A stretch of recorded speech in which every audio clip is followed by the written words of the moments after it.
નમસ્કાર દર્શક મિત્રો, મારી યુટ્યુબ ચેનલમાં તમારું ફરીથી હાર્દિક સ્વાગત છે. અને અત્યારે આપણે આવ્યા છીએ ઉનાઈ. તો ઉનાઈમાં ઉનાઈ માતાજીનું મંદિર છે અને ગરમ પાણીના કુંડ છે. તો ગુજરાતમાં મુખ્યત્વે 3 જગ્યાએ ગરમ પાણીના કુંડ આવ્યા છે. એક છે ઉનાઈ, બીજું છે સૌરાષ્ટ્રમાં તુલસીશ્યામ અને ત્રીજું છે દાહોદમાં ટુવા ટીંબાના ગરમ પાણીના કુંડ. તો અત્યારે આપણે ઉનાઈ આવ્યા છીએ અને ઉનાઈ તમે જોઈ શકો છો.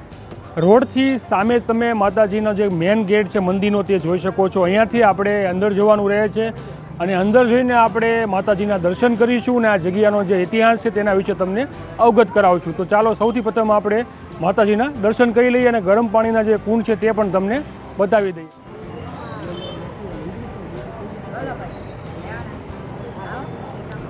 તો દર્શક મિત્રો જોઈ શકો છો, આ છે મેન ઉનાઈનો રોડ અને ઉનાઈના રોડથી જ આ મંદિરનો જે મેઇન ગેટ છે તે તમે જોઈ શકો છો. અહીંયાથી જ આપણે અંદર જવાનું રહે છે.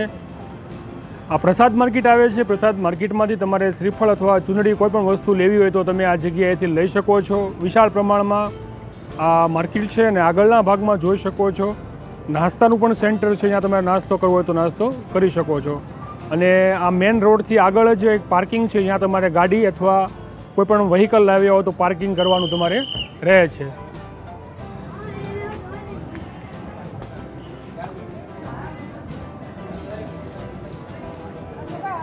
દર્શક મિત્રો, આપણે અત્યારે મંદિરની અંદર પ્રવેશ કરી ગયા છીએ અને સૌ પ્રથમ આપણે ઉનાઈ માતાજીના દર્શન કરવાના છે. તત્પશ્ચાત આપણે અહીંયા જે ગરમ પાણીના કુંડ છે તે પણ તમને એક્સપ્લોર કરાવવાના છીએ.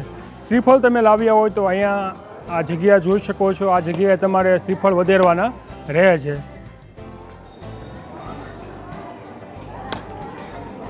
આ જગ્યાએ તમારે કોઈ પણ વિડીયો અથવા ફોટોગ્રાફી કરવી હોય તો પરમિશન સ્પેશિયલી લેવી પડે છે, કેમ કે ટ્રસ્ટ સરકારની અંદર આવે છે.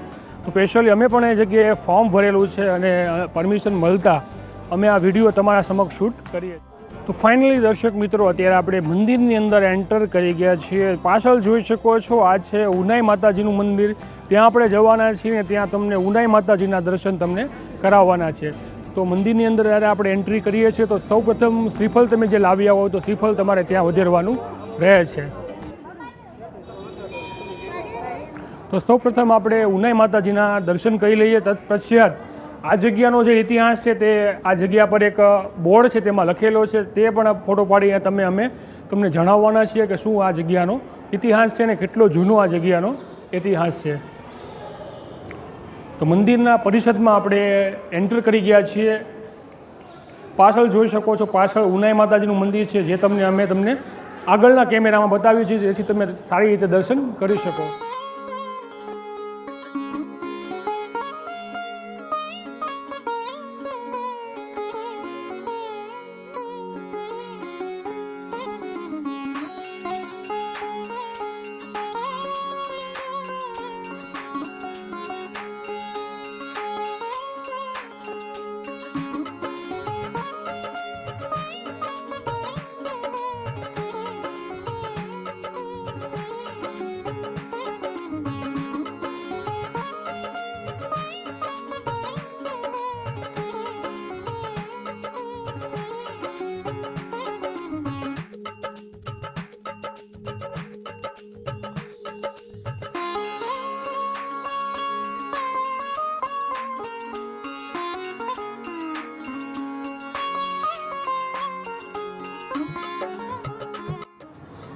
તો દર્શક મિત્રો, ઉનાઈ માતાજીના આપણે ખૂબ સારી રીતે દર્શન કરી લીધા. હવે પાછળ ઉનાઈ માતાજીના મંદિરની એક્ઝેક્ટલી ડાબી સાઈડ તમે જોઈ શકો છો મહાદેવના મંદિર આવ્યું છે. તો શ્રાવણ મહિનો ચાલે છે તો ખૂબ પવિત્ર મહિનો છે ભોળાનાથનો. તો આપણે ભોળાનાથના પણ દર્શન કરી લઈએ.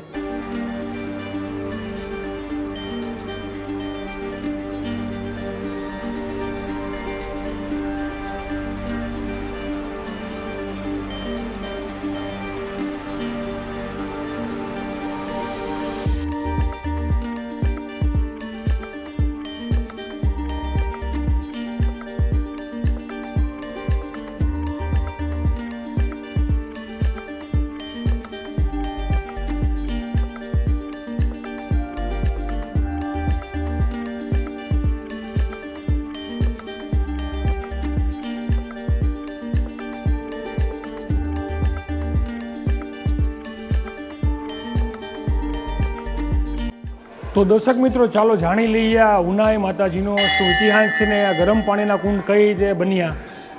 તો શ્રી રામચંદ્ર ભગવાન એક વખત ફરતા ફરતા શરણભંગ ઋષિના આશ્રમ આવ્યા. તે સમયે શરભંગ ઋષિએ ભગવાન રામચંદ્રની ભક્તિભાવે સત્કાર કર્યો, પરંતુ ઋષિ પોતે કુષ્ઠ રોગથી પીડિત હતા. શરીરમાંથી રક્ત અને પરું વહી જતું હતું તથા ધ્રુજતા હતા. એટલે ભગવાન શ્રી રામચંદ્રનો સત્કાર કરવા ક્ષોભ અનુભવથી ઋષિએ પોતાના યોગ બળની રોગવાયુ શરીર બદલી નાખ્યું અને ભગવાન શ્રી રામચંદ્રની સેવા પૂજા કરવા લાગ્યા. પૂજા દરમિયાન લક્ષ્મણજીને શરભંગ ઋષિના દુઃખની ખબર પડી અને પૂજા પૂરી થતાં લક્ષ્મણજીએ સર્વ હકીકત ઋષિ પાસેથી જાણીને તેની વેદના પ્રભુ શ્રી રામ ભગવાનને કરી. ઋષિની સેવાથી સંતુષ્ટ થઈ રામચંદ્ર ભગવાન અને લક્ષ્મણજી અને સીતાજી આગળ વધવા લાગ્યા અને તેમને વાળવા ઋષિ પણ તેની સાથે ચાલવા લાગ્યા. 2-3 માઇલ ચાલ્યા બાદ ઋષિને તેના રોગ કષ્ટ દેવા લાગ્યો અને તે ધ્રુજવા લાગ્યા. તેથી સ્થિતિમાં રામચંદ્ર ભગવાને તરત ધનુષ્યમાંથી બાણ ચડાવ્યું અને પૃથ્વીના પેટાળમાં માર્યું. પૃથ્વી ચીરીને બાણ પાતાળ સુધી ચાલ્યું ગયું અને સાથે જ પૃથ્વીના પેટાળમાંથી અત્યંત ઉષ્મ ઔષધિયુક્ત પાણી અનેક ઝરણાઓ વહેવા લાગ્યા હતા. એક દેવીની પ્રતિમા મૂર્તિ બહાર આવી અને રામચંદ્ર અને માતા સીતાએ કહ્યું કે આ ઉષ્ણ અંબાજીની તમે અહીં પ્રાણ પ્રતિષ્ઠા કરો અને શક્તિ રૂપે અહીં નિવાસ કરો અને હું પણ મારા અંશજ રૂપે અહીં રહીશ. શરણભંગ ઋષિ પાણીમાં સ્નાન કરાવી રોગમુક્ત કર્યા તથા તે કોઈ પણ ઉષ્ણ અંબાના દર્શન કરે, તે ઉષ્ણ જળમાં સ્નાન કરે તો સર્વ પ્રકારના દુઃખ અને રોગનો નાશ અહીંયા થાય છે. શરભંગ ઋષિના વિદાય બાદ સીતાજીએ ઉષ્ણ જળમાં સ્નાન કર્યું હતું.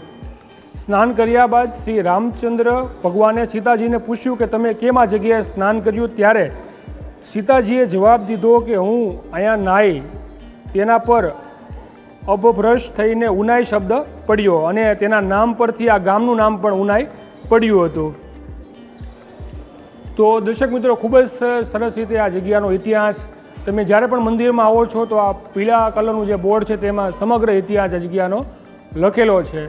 તો રામાયણ સાથે સંકળાયેલું આ મંદિર છે અને ભગવાન શ્રી રામના તીર દ્વારા આ ગરમ પાણીનો જે કુંડ છે તે બનાવવામાં આવ્યો છે.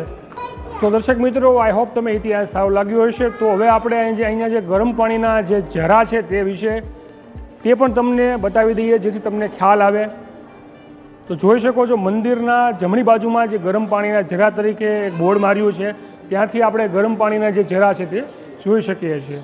તો દર્શક મિત્રો, તમે અત્યારે જોઈ રહ્યા છો આ ગરમ પાણીનું ઝરું જે પાતાળમાંથી આવે છે અને પ્રભુ શ્રી રામ ભગવાનના તીર દ્વારા આ કુંડ બનેલું છે.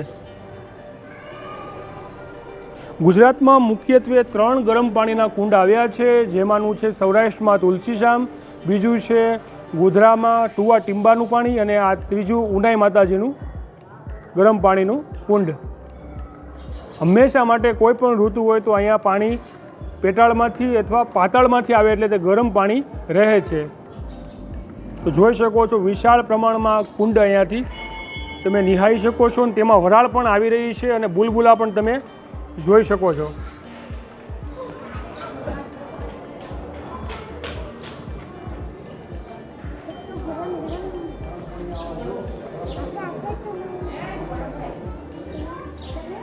આ ગરમ પાણીના કુંડની માન્યતા એ છે કે તમને કોઈ પણ પ્રકારનો ચામડીનો રોગ હોય તો તમે આ જગ્યાએ નાહો તો તમારો ચામડીનો રોગ અહીંયાથી દૂર થાય છે.